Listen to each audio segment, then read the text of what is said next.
Hola hermano Vicente, ¿cómo estás? Bien, bien, Enrique, ¿y tú? ¿Qué andamos? Saludos. Oye, fíjate que me han preguntado cómo pecamos con el primer Contra el mandamiento, primer contra el primer mandamiento, ¿ah? mandamiento. Ujú. ¿Nos podías dar una explicación sobre este del primer ¿Cómo mandamiento? cumplirlo? ¿Cómo cumplirlo? Pues vamos a tratar de hacer, si Dios quiere, pues todos, ¿no? Del 1 al 10. Y sí, Todos empezamos con el primero. Bueno, todos sabemos que nuestro primer deber es dar honor y gloria a Dios. Para eso nos creó Dios, para darle honor y gloria. Cualquier otro motivo de habernos creado nuestro Padre hubiera sido indigno de Él. Y en segundo lugar nos creó, también sabemos, para ser eternamente felices con Él. Pero esta es una razón secundaria, el ser felices eternamente con Él. Es la consecuencia de cumplir el primer mandamiento, que es dar honor y gloria a nuestro Padre Dios. Este primer mandamiento nos recuerda esta obligación. Nos dice así: yo soy el Señor tu Dios, y no tendrás dioses extraños ante mí. Esta es una forma resumida, pero podemos verla completa, por ejemplo, en el libro del Éxodo, que nos dice: yo soy Yahvé tu Dios, el que te sacó de Egipto, país de la esclavitud. No tendrás otros dioses fuera de mí. No te harás estatua ni imagen alguna de lo que hay arriba en el cielo, abajo en la tierra y en las aguas debajo de la tierra. No te postres ante esos dioses ni les sirvas, porque yo, Yahvé, tu Dios, soy un Dios celoso, que pido cuentas a hijos, nietos y bisnietos por la maldad de sus padres, que no me quisieron, pero me muestro favorable hasta 1000 generaciones con los que me aman y observan mis mandamientos. Los mandamientos sirven para ayudar a nuestra memoria, y los mandamientos están dichos en forma negativa, digámoslo así, o sea, lo que no se debe de hacer, ¿sí? Pero en forma positiva debemos de hacer actos contrarios a lo que no se debe hacer. ¿Sí me explico? No robarás. Ah, bueno, entonces al contrario, voy a hacer actos que vayan en contra de no robarás. ¿Sí me explico? No te postrarás ante otros dioses. Ah, lo contrario, daré culto al verdadero Dios. ¿Sí? En el monte Sinaí, el Dios Padre, además de poner un día específico para él, para santificar las fiestas, no puso nuevas obligaciones, porque sabemos todos que desde el primer hombre hay una ley natural impresa en nuestros corazones. Esta ley nos exige, pues, darle culto a Dios, practicar la justicia, practicar la verdad, practicar la castidad y las demás virtudes morales, ¿verdad? Lo único que Dios hizo fue grabar en unas tablas de piedra con Moisés lo que ya estaba escrito en la ley natural de nuestros corazones. Él solamente nos dio una lista, pues, de los pecados más graves contra las virtudes más importantes. Por ejemplo, la idolatría, que es contra la religión; la profanación, que es contra la reverencia; el homicidio y el robo, que es contra la justicia; el perjurio, que es contra la verdad y contra la caridad, ¿verdad? Ahora, sobre el primer mandamiento, podemos decir, pues en sentido literal, que pocos ahorita cometen un pecado grave contra el primer mandamiento como pecado de idolatría. Ya no se da mucho así. O sea, de que hagan una estatua, una imagen, se postren, la adoren. Aunque al final veremos, porque lo que dicen de los católicos que no es cierto. Pero bueno, es difícil encontrar a alguien que cometa un pecado de idolatría en sentido literal, como dice, ¿verdad? Pero hay quienes rinden culto al falso Dios de sí mismos. Se sienten como dioses, ¿sí me explico? Y se rinden culto, pues, a ellos mismos, ¿verdad? Estos cometen idolatría, igual que hay gente que da culto al dinero, a la riqueza, a los negocios, al éxito social. Lo ponen por encima de Dios, al placer del mundo, al bienestar físico, antes de sus deberes con Dios. Al poner todo esto antes de tus deberes con Dios, estás pecando de idolatría, ¿verdad? Vamos a ver el primer mandamiento, como te decía, positivamente, ¿verdad? Pues la forma negativa con la que se nos dio es: no tendrás otros dioses ni te postrarás ante ellos. Nos lleva a resaltar que tenemos que hacer deberes positivos, tenemos deberes positivos. Por eso, el no cometer idolatría nos lleva además a ofrecer a Dios el culto que le es debido. Esta obligación positiva es mucho más que solamente me voy a abstener de la idolatría. No, tengo que darle culto al verdadero Dios. Y es que llevar una vida virtuosa requiere mucho más que nada más abstenerse de los pecados. Pues la virtud es como las monedas, que tiene ahí el sello, tiene dos caras, ¿verdad? Evitar el pecado es una cara, es el aspecto negativo. Y la otra, el positivo, es hacer buenas obras contrarias a las malas que no hicimos. Así entonces, por eso te decía, no es suficiente no postrarnos ante los ídolos, sino que debemos de dar culto todo el tiempo, constantemente, al único Dios, ¿verdad? Ahora, ¿cómo podemos dar culto a Dios? Esa es la pregunta para cumplir bien este mandamiento. El Catecismo de la Iglesia Católica nos dice: damos culto a Dios por medio de actos de fe, de esperanza y de caridad, adorándole y dirigiéndole a Él nuestras oraciones. Así damos culto a Dios. Veamos primero el culto a través de la fe, ¿te parece? Ahí. échale, échale. Bueno, el cimiento de la religión es la fe, y sin ella no hay nada. Acuérdate que dicen que sin fe no se puede, es imposible agradar a Dios. La fe se nos infunde en el alma junto con la gracia santificante en el momento de nuestro bautismo. Pero esta se nos infunde solamente como una semilla. Y es una semilla que se puede morir si no la riegas. Si no hacemos actos continuos de fe, nuestra fe muere, ¿verdad? Hacemos nosotros un acto de fe cada que creemos en las verdades que Dios nos ha revelado. Y no creemos en las verdades que Dios nos ha revelado porque pues, las comprendamos a la perfección, ni tampoco porque estén demostradas científicamente. Creemos porque Dios es quien nos las ha revelado. Y sabemos todos que Dios es infinitamente sabio, o la misma sabiduría, y no puede equivocarse. Él mismo es la verdad misma. Nuestro propio Señor nos lo dijo: soy el camino, la verdad y la vida. Dios no puede mentir, y por eso cuando Dios nos dice algo, nos revela algo, no podemos pedir mayor comprobación. ¿Para qué queremos una comprobación científica o demostrable si es el propio Dios y la verdad misma quien nos está hablando? Por eso es un acto de culto a Dios, cumpliendo el primer mandamiento, cuando decimos: creo en lo que Dios me ha revelado. Así honramos la sabiduría de Dios y honramos su veracidad infinita, que es la verdad infinita. Este deber de dar culto a Dios por la fe nos trae obligaciones. Dios no hace las cosas nomás por nomás. ¿Sí me explico? Él siempre por algo. Por eso, si nos da a conocer algunas verdades, es porque estas nos van a servir para darle gloria, para darle honor y gloria, ¿verdad? Así, por ejemplo, el conocimiento, el amor, la búsqueda de las verdades reveladas por Dios, se convierte entonces en cada uno de nosotros en una responsabilidad, según nuestras capacidades y oportunidades. Bueno, y para uno que no sea católico, por ejemplo, esto de buscar la verdad de Dios, esto significa que cuando él sospeche que no tiene la verdadera religión, está obligado a buscar la verdadera religión, y cuando la encuentra está obligado a abrazarla y hacer entonces también actos de fe. Aunque están equivocados ahorita, pero en cuanto lo encuentren están obligados. Nosotros sabemos que existen personas que no son católicas, aunque sabemos que están convencidos que la religión católica es la religión verdadera, y aún así no son católicos, aún así se resisten a entrar en ella. ¿Por qué? Bueno, pues piensan que el precio de cambiarse a la verdadera religión es demasiado alto. ¿Por qué? Porque pueden romper, no sé, su círculo social, pueden perder prestigio, pueden perder un negocio, y a veces tienen miedo a hacer enojar o disgustar a sus papás. Como si la lealtad hacia los papás fuera más importante que la lealtad que deben a Dios que los creó, ¿verdad? Pero nosotros, los católicos, que ya poseemos la verdadera fe, no debemos dormirnos, no debemos quedarnos quietos, no podemos quedarnos pensando: mira, pues ya de niño fui al catecismo, ya me enseñaron, o en el colegio me enseñaron cosas de religión, y pues ya sé todo en religión y fe. No podemos quedarnos ahí. Nosotros ya tenemos una mente adulta, una mente que ha madurado, y una mente adulta necesita una fe adulta, lógicamente. Por eso es necesario que escuchemos sermones, que escuchemos pláticas de sacerdotes, que leamos revistas católicas, revistas doctrinales, que participemos en cursos, en estudios bíblicos, en retiros, y no lo hagamos esto simplemente como hobby o como gusto nada más cuando nos sobra tiempo. Es una obligación. No debemos de pensar, porque mucha gente piensa: no, eso de leer, de ir a cursos, de leer revistas católicas, de ir a pláticas y todo eso es para almas muy santas o consagradas. No. Este es un deber de todos y cada uno de nosotros, tratar de tener un conocimiento más profundo de Dios, de nuestra fe. Es una obligación a la que nos obliga el primer mandamiento. Y es que no podemos, por ejemplo, nosotros, ¿cómo vamos a dar culto a Dios por la fe? Estamos hablando que a través de la fe, la esperanza y la caridad, estamos hablando de la fe. ¿Cómo vamos a dar a Dios culto a través de la fe si no conocemos las verdades? Y además también muchas tentaciones que son contra la fe desaparecen, empiezan a desaparecer cuando conocemos cada vez más nuestra fe, ¿verdad? El primer mandamiento nos obliga a que hagamos actos continuos de fe, uniendo nuestra mente y nuestro corazón a las verdades reveladas por Dios.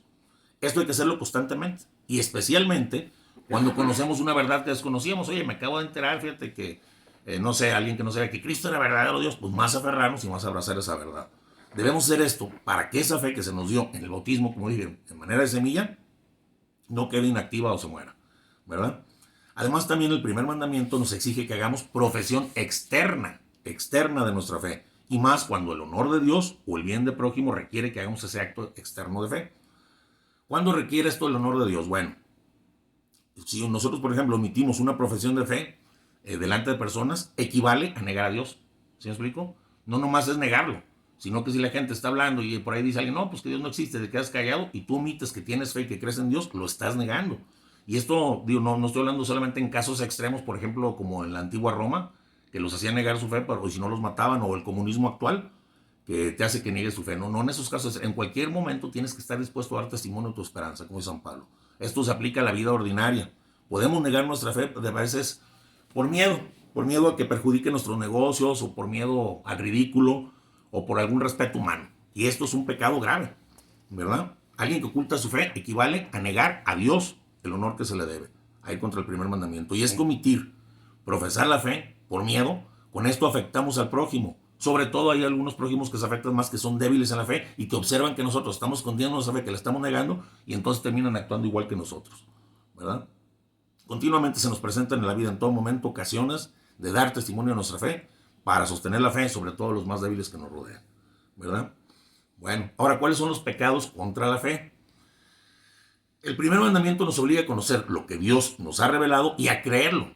Y cuando no hacemos esto, cuando no lo creemos y cuando no lo queremos conocer, pecamos contra la fe. Además, hay también ciertos pecados graves contra la fe que vamos a mencionar, todos estos. El primero, por ejemplo, es el pecado de apostasía. Es aquel que abandona totalmente su fe. Hoy hay apóstatas, te los encuentras por todas partes. Pero muchos de estos, si les preguntas, te dicen, pues yo fui católico, pero yo ya no creo. Según ellos fueron católicos.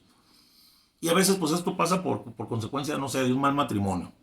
Comienza uno de los dos cónyuges que se excomulga o se separa de la iglesia, al casarse fuera de la iglesia. Y cuando alguien se excluye de la gracia de Dios, que ya no está dentro de la gracia de Dios, la fe se va agotando poco a poco y se muere, ¿verdad? Y hasta terminar de ser apóstatas. Ahora, no es lo mismo ser apóstata o la apostasía que los que llamamos ahora católicos light. Es que a muchos le llamamos católicos light. Puede haber alguien que no vaya a misa, que no haya comulgado en 10 años.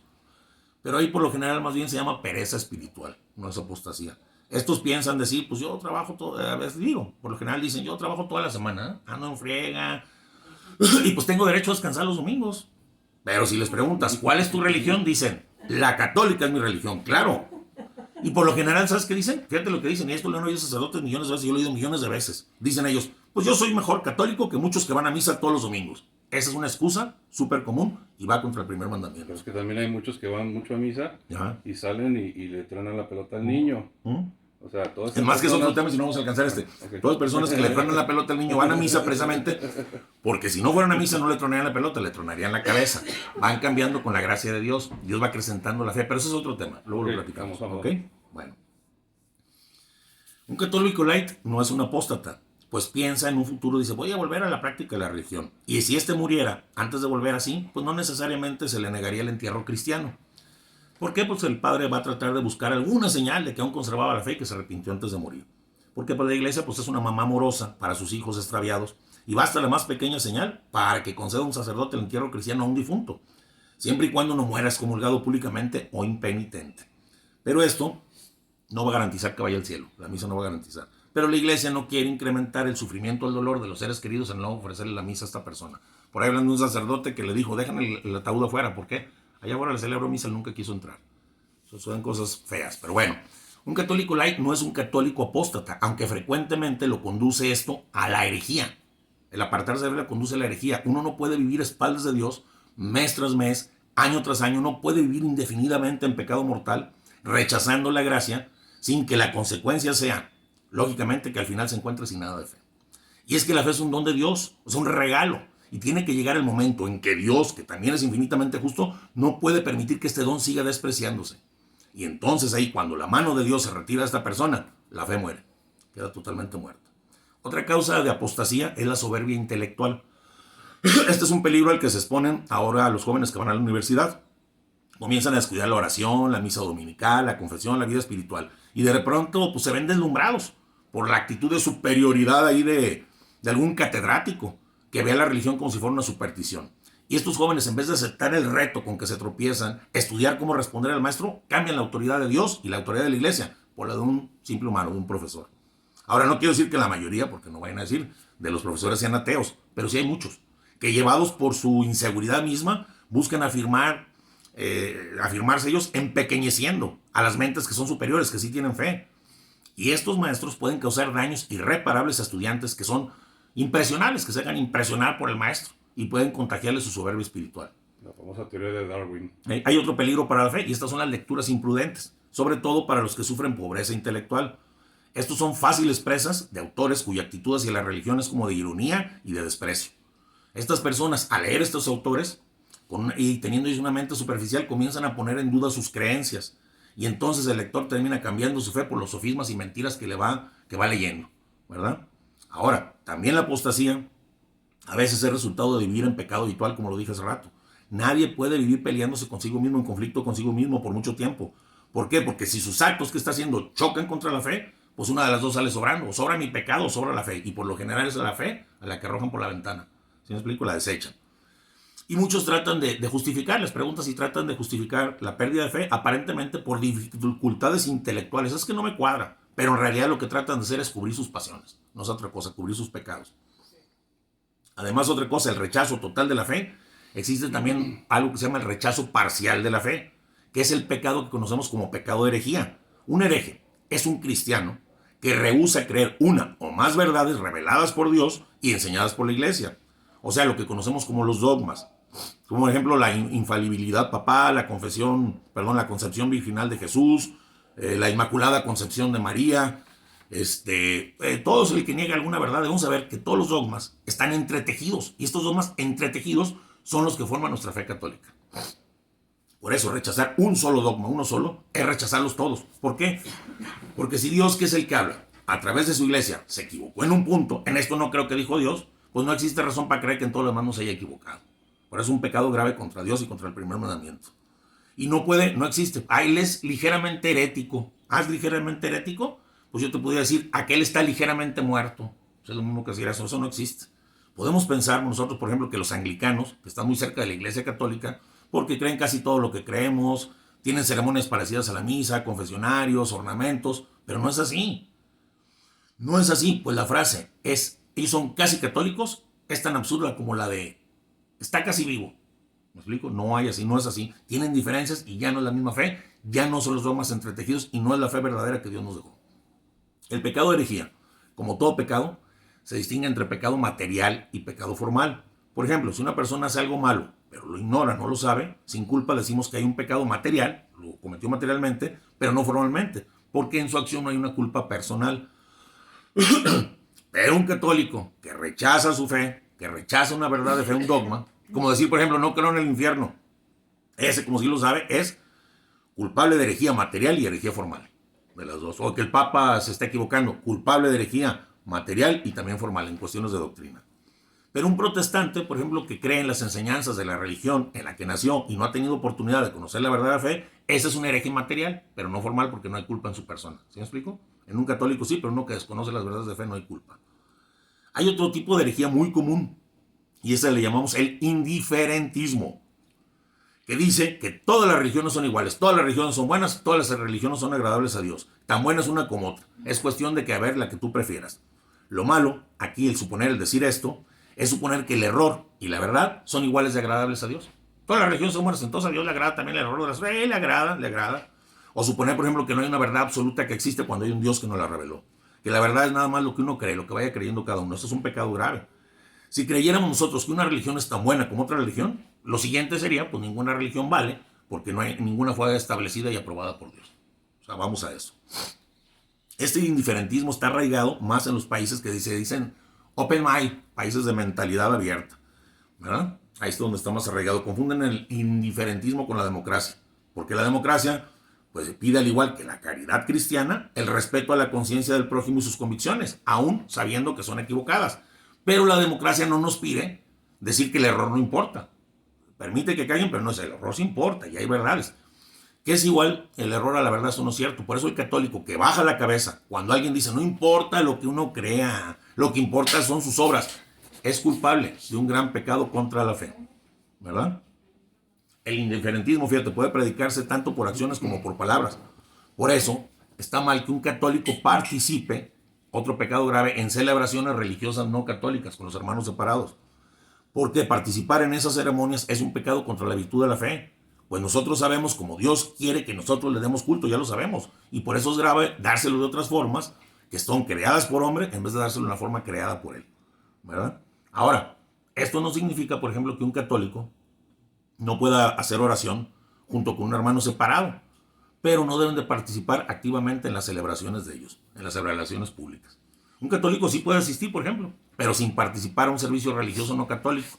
Cuando es por caridad, por amor, por ejemplo, como el asistir a una boda, a un funeral de un amigo protestante que no es católico, pero al no participar, todos sabrán que su presencia es por amor a la persona y no porque creen esa religión. Muchos no comprenden esta actitud de los católicos. que no participamos activamente en las celebraciones de los hermanos separados, porque algunos ministros protestantes, fíjate que sí se intercambian púlpito. Usted venga a predicar y yo voy a predicar su parroquia, pero esto los sacerdotes no lo hacen, se rehusan a hacerlo. Y esto los hermanos separados los dicen, estos son intolerantes. Y no es así. A veces también ha pasado que vas con un vecino, y un vecino que no es católico te acompañó, o sea, a una misa de Navidad para conocer, y después te va a decir, oye, yo te acompañé en misa de Navidad, ¿por qué tú no puedes venir a un servicio mío de Pascua? Y no entienden cuando les decimos que no.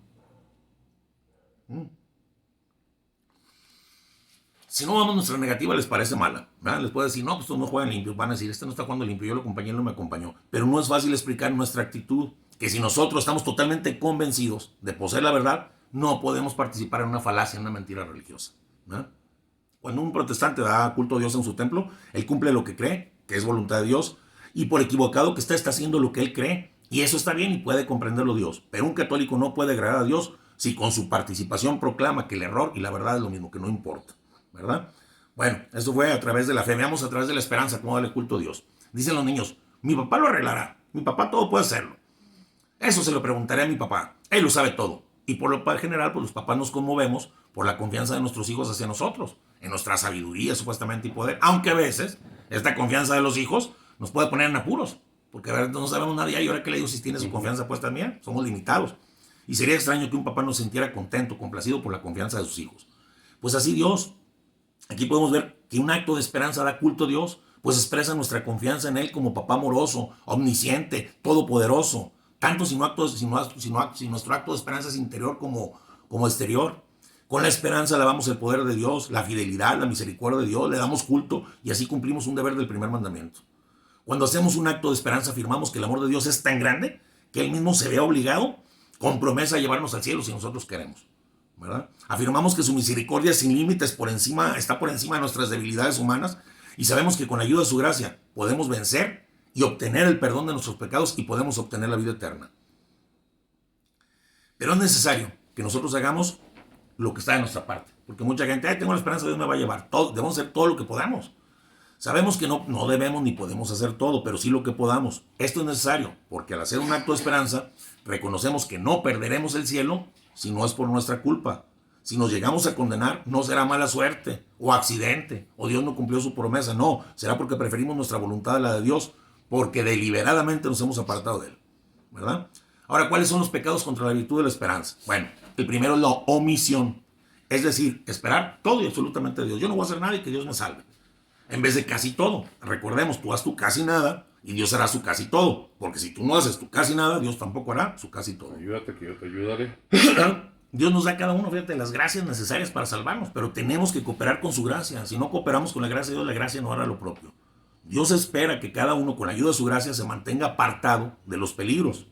Si no hacemos lo que está en nuestras manos y asumimos la postura de evitar el esfuerzo, pensando, pues como Dios me va a llevar al cielo, que le haga como puede que me lleve, ¿verdad? Si actuamos así, nos volvemos culpables de otro pecado que es contra la esperanza, que se llama pecado de presunción. Por ejemplo, un hombre que va cada vez a un bar y termina de ir a borrachísimo, sale de ese bar bien borracho, y sabe que no debe ir, pero pasa otro día y dice, bueno, voy a entrar ahora y saludaré nada más a los muchachos. No me voy a emborrachar. Y aunque esta vez no se emborrachó, se expuso a una ocasión de pecado, tratando de arrancar gracias de Dios a las que no tiene derecho.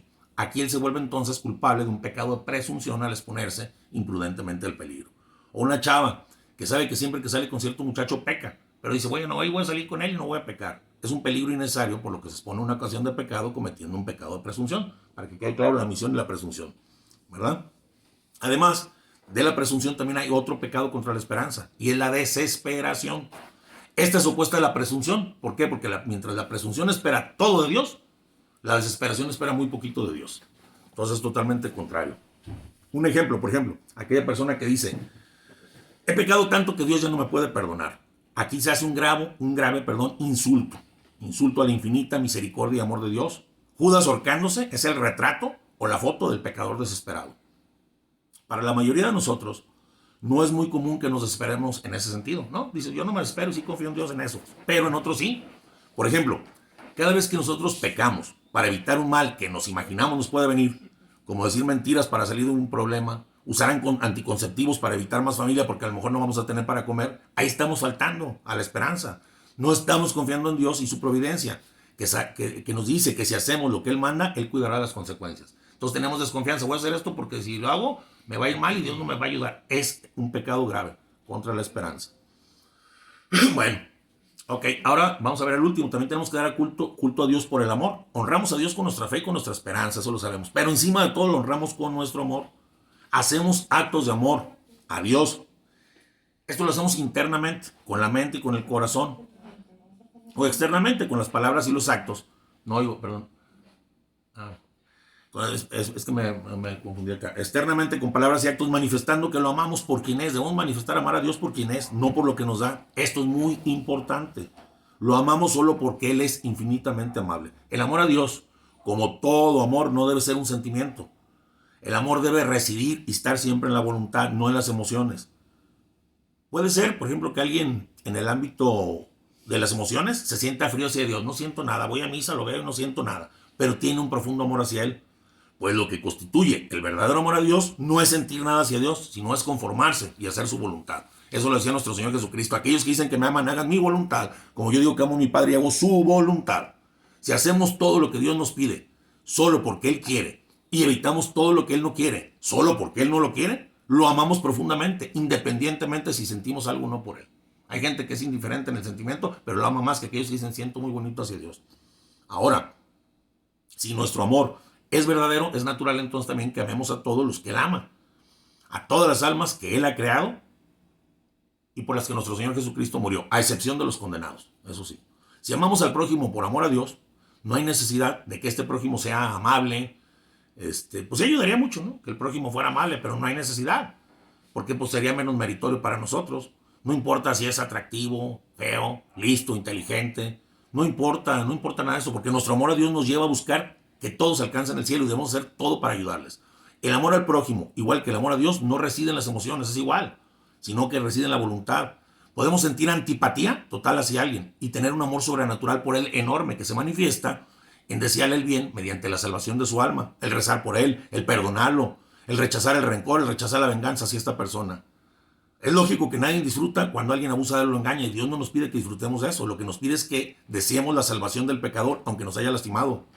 Pecamos nosotros contra la caridad cuando omitimos un acto de caridad conscientemente.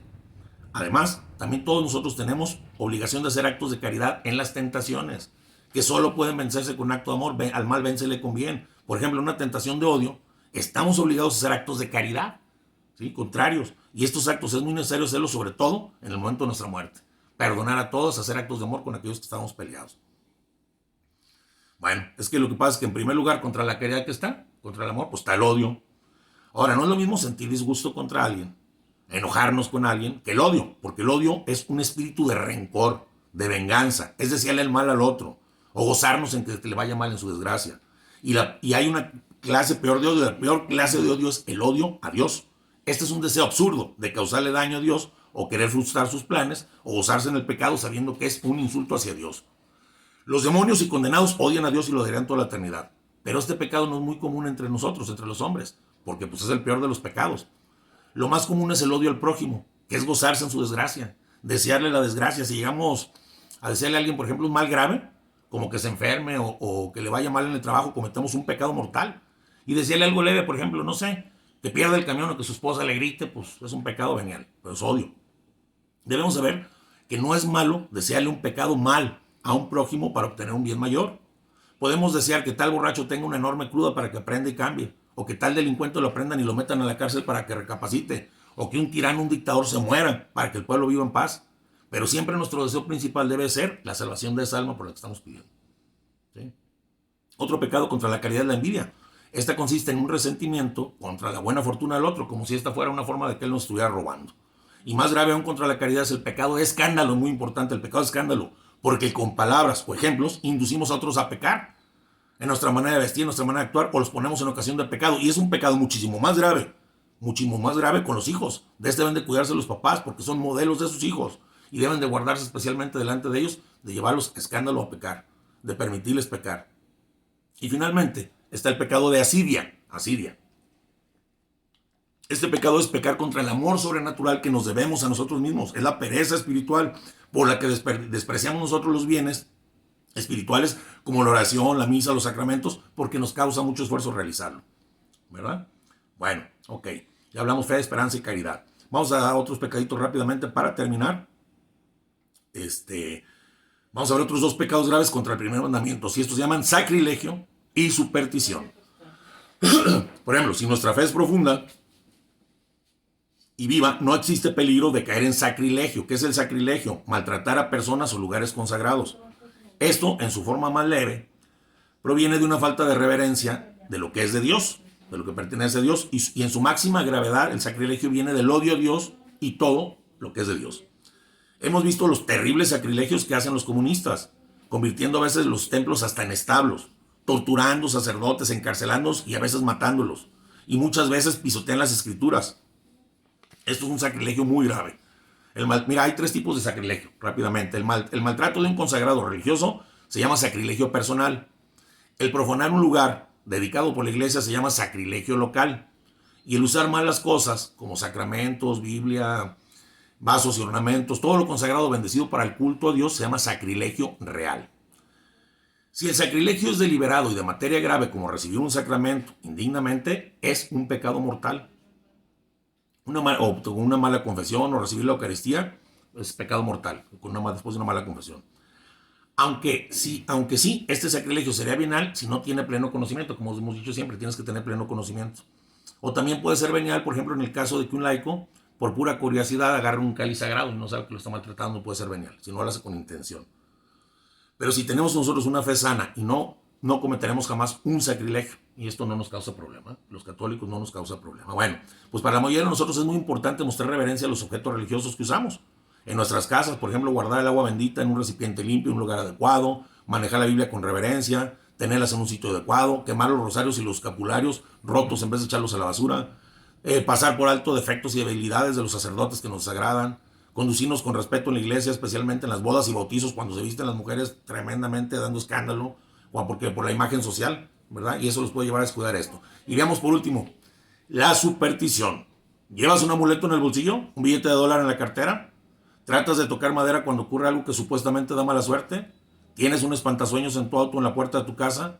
¿No te gusta sentarse y ser el número 3 en la mesa? Si te cruzas con un gato negro en tu camino andas intranquilo. ¿Evitas pasar por debajo de una escalera? Bueno, son miles más. Si puedes responder no a esto y a todas las supersticiones populares, entonces eres una persona bien equilibrada en fe y razón. La superstición es un pecado grave contra el primer mandamiento, porque atribuye a personas y cosas creadas poderes que solo pertenecen a Dios, y el honor que se le debe a Él se desvía hacia una criatura. Sabemos que todo lo bueno nos viene de Dios y no de una pata de conejo, de un cuarzo o un Buda. Nada malo puede suceder si Dios no lo permite. Y si lo permite es porque de algún modo contribuye a nuestro fin último, que es el cielo. Por eso ni derramar sal, ni romper un espejo, ni el número 13 va a traer mala suerte. Pues Dios no se duerme ni da libertad al demonio amplia, ¿verdad? Además, solo Dios conoce de modo absoluto el futuro contingente. Todos podemos predecir acontecimientos por los datos que conocemos. Sabemos a qué hora nos levantaremos mañana si es que vivimos y ponemos el despertador. Vamos a saber lo que haremos el fin de semana. Los astrónomos pueden predecir la hora exacta en que saldrá y se pondrá el sol dentro de 5 años, si el mundo no acaba antes. Pero solo Dios puede conocer el futuro con certeza absoluta, tanto en lo que depende de su voluntad como en lo que procede de nuestro libre albedrío. Por eso creer en adivinos espiritistas es un pecado grave contra el primer mandamiento. Los adivinos combinan la psicología con la ley de probabilidades y pueden confundir a personas hasta inteligentes y sugestionarlos, y con engaños pueden preparar escenas capaces de impresionar a muchos. Houdini decía, no hay sesión de espiritismo que no pueda yo reproducir con medios naturales, son solo un truco. Y esto lo probó en muchas ocasiones, era un mago. Algunos de ellos, puede ser que algunos de ellos sí estén en contacto con el diablo, pero el mismo diablo no conoce el futuro, sino que solamente Dios. Él puede sacar predicciones, pero no siempre va a resultar cierto. Por su naturaleza, entonces, la superstición es pecado mortal contra el primer mandamiento. Sin embargo, en la práctica muchos pecados se vuelven veniales cuando carecen de pleno conocimiento, que toqué madera y no sabían, bueno, ok, venial. Pero mientras más lo sabes, se llega a volver mortal. Y si es materia grave como creer en poderes de divinos espiritistas, incluso ir a consultarlos sin creer en ellos, es pecado grave mortal. Aunque fuera a ir por curiosidad, es pecado mortal. Pues al ir con ellos damos escándalo y mal ejemplo y cooperamos al pecado de ellos, ¿verdad? Ahora, lo que te decía, para terminar, los hermanos separados nos acusan de que pecamos por el culto a los santos, pero se equivocan porque no le damos a ellos un culto de latría, como se le debe a Dios.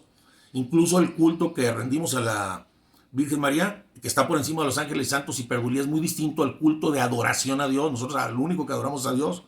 Cuando pedimos a los santos y a nuestra Madre su ayuda, sabemos que lo que nos consigue no es por su propio poder, sino por su propia intercesión. Si pedimos a nuestros amigos de la tierra que oren por nosotros, sabemos que Dios los escucha, es claro que las oraciones que pedimos a nuestros amigos del cielo sean más eficaces, pues son amigos eternos de Dios. Además, a Dios le gusta que los imitemos, le agrada concedernos favores a través de ellos. ¿Por qué? Porque los santos son las obras maestras de la gracia de Dios. Y al honrarlos a ellos, honramos a Dios y honramos a la gracia de Dios. Sabemos que el mayor reconocimiento que le podemos dar a un artista es alabar la obra de sus manos. Pues también, así alabando la obra de las manos de los santos, honramos a Dios.